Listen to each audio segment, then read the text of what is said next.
Bienvenue mesdames et messieurs sur Africa 24, la série d'invités du jour consacrée au dialogue national lancé ce 30 septembre au Cameroun. La question de la décentralisation est au cœur de ce dialogue national, mais elle nous ramène aussi à la question liée à la forme de l'État au Cameroun. Quelle forme de l'État veulent les Camerounais? Où en est la décentralisation au Cameroun? Je reçois pour en parler Madame Queen Marie Douala. Elle est la secrétaire générale du mouvement À nous le Cameroun, juriste par ailleurs. Elle est notre invitée du jour. Madame Queen Marie Douala, bienvenue à vous. Et merci d'avoir accepté notre invitation. Je l'ai dit dans mon introduction, au cœur du dialogue qui s'est ouvert ce 30 septembre est inscrite la question de la décentralisation. Alors, commençons très rapidement. Où en est la décentralisation aujourd'hui au Cameroun?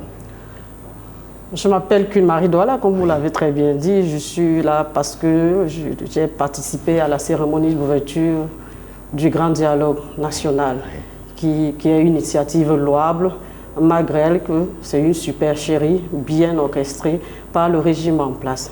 Mais qu'à cela ne tienne, la décentralisation, elle existe déjà dans la Constitution du Cameroun. Donc je ne vois pas pourquoi la question de la décentralisation doit encore se poser sur la table. On devait plutôt demander aux Camerounais de choisir le mode, la forme de l'État qu'elles souhaiteraient avoir. Non. Alors, madame, j'ai rappelé dans mon introduction que vous êtes par ailleurs juriste. Vous avez bien, il ne vous a pas échappé, madame, que le président de la République a bien indiqué dans son discours du 10 septembre dernier que tout doit s'inscrire dans le cadre de la Constitution actuelle. Et la Constitution actuelle a prévu une forme claire de l'État, c'est-à-dire un État unitaire et central. Je suis tout à fait d'accord avec vous. Puisque la Constitution a déjà prévu la décentralisation, pourquoi revenir donc encore sur la question de la décentralisation puisqu'elle existe déjà? On doit plutôt l'appliquer. Pas peut-être voir comment accélérer le processus? Voir ensemble comment accélérer le processus? Je ne pense pas.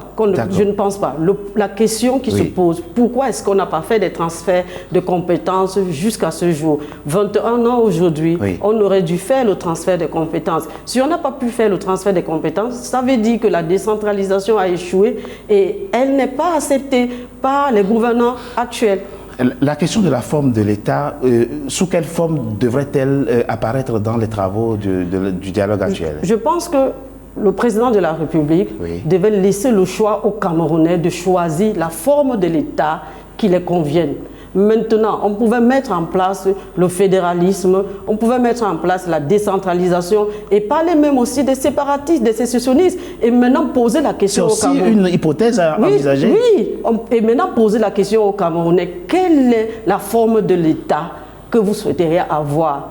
Et sous forme de référendum, on devait passer à un référendum pour choisir la forme de l'État. Pourquoi cette question est-elle aujourd'hui primordiale? Pourquoi le président doit-il poser cette question au Cameroun? Quelle est l'opportunité de cette question et de ce référendum que vous évoquez, madame? L'opportunité, c'est la légitimité. C'est la légitimité. Parce qu'après ce dialogue, le rapport qui sera sorti de ce dialogue ne sera pas légitimé. Il ne sera pas légitimé. Il sera tout juste un consensus de quelques personnes qui ont décidé des 25 millions de Camerounais. Vous n'envisagez pas, madame Queen Marie Douala, qu'à la fin de ce dialogue soit mis en place un comité de suivi et d'évaluation qui, à terme, en tout cas à court terme, à moyen terme et à long terme, fera l'évaluation de la mise en œuvre des décisions issues de ce dialogue? Puisque en 90 ou 92, il y a eu la tripartite. C'est cela. Et toutes ces choses sont sorties de la tripartite. La décentralisation et tout ce qui suit est sorti de la tripartite, mais elle n'a pas été appliquée, elle n'a pas été mise en place parce qu'il n'y a pas eu de garantie. Pour un dialogue franc et sincère, on aurait dû inviter des médiateurs neutres, mettre le gouvernement d'un côté, mettre les acteurs de la crise anglophone d'un côté et mettre au milieu un médiateur. Et là, on devait avoir des garanties pour l'application et l'accélération de tout ce qui sera dit dans le grand dialogue. Moi, je pense que ce dialogue n'apportera pas un ouf de soulagement aux Camerounais. Vous ne semblez pas très optimiste? Puisque j'y étais hier, je dis que c'est une initiative louable, mais entre guillemets, elle n'est pas vraie. Que faut-il faire, madame? Que faut-il faire? Il faut qu'on invite les parties prenantes, toutes les parties prenantes à cette crise anglophone. C'est-à-dire le gouvernement, comme je venais de le dire, les séparatistes Et maintenant, un médiateur neutre, parce que ce médiateur neutre, il sera notre garant de la faisabilité de ce qui va se dire au sortir du dialogue. Il existe dans votre pays, Madame Marie-Queen Douala, une loi sur la décentralisation. Est-ce qu'il n'est pas aujourd'hui envisageable que, après ce dialogue national, soit accéléré, même s'il y a eu de retard, même s'il y a eu d'hésitation, même s'il y a eu des ratés, est-ce qu'il n'est pas aujourd'hui envisageable d'entrevoir un mécanisme de mise en œuvre rapide de cette loi sur la décentralisation avec transfert effectif des compétences et des moyens? Je pense que c'est une volonté. Si l'État, les gouvernants ont la volonté, je dis souvent que l'État appartient à la population, au territoire et aux gouvernants. Il y a 3 personnes qui forment un État.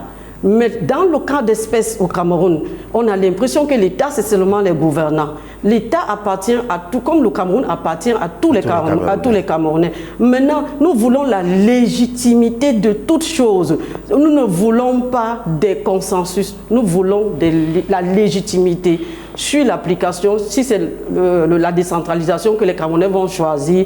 Si c'est pour... Mais les Camerounais ont déjà choisi la décentralisation puisqu'elle est inscrite dans votre constitution, avec d'ailleurs une loi réglementaire qui définit le cadre de mise en œuvre de cette décentralisation. Okay. Si je reste dans le cas où les Camerounais ont déjà voté pour la décentralisation, maintenant, nous sommes en 2019. On doit organiser des élections, qu'il n'y ait pas de tricherie, qu'on organise d'abord les régionales avant d'organiser les municipales. Mais tel que je vois ce qui se passe actuellement, on va d'abord organiser les municipalités et après les régionales, ce qui sera faux, archi faux.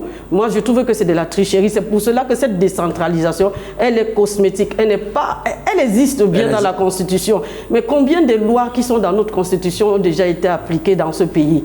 On n'applique jamais ce qui est dans la Constitution. Si on respectait notre Constitution, on n'aurait pas dû changer notre Constitution il y a de cela quelques années, parce que le mandat du président de la République était limité, mais on a changé la Constitution pour que son mandat soit prolongé. Voilà encore d'autres problèmes qui se posent dans ce pays. Mais moi, je souhaiterais que si les Camerounais, au sortir de ce dialogue, acceptent la décentralisation, qu'on fasse d'abord les régionales. Queen Marie Douala, je rappelle que vous êtes la secrétaire générale du mouvement À nous, le Cameroun. Merci. Merci d'avoir été notre invité du jour. Mesdames et messieurs, c'était l'invité du jour. Merci d'avoir été à notre compagnie. À très bientôt pour un nouveau numéro de l'invité du jour.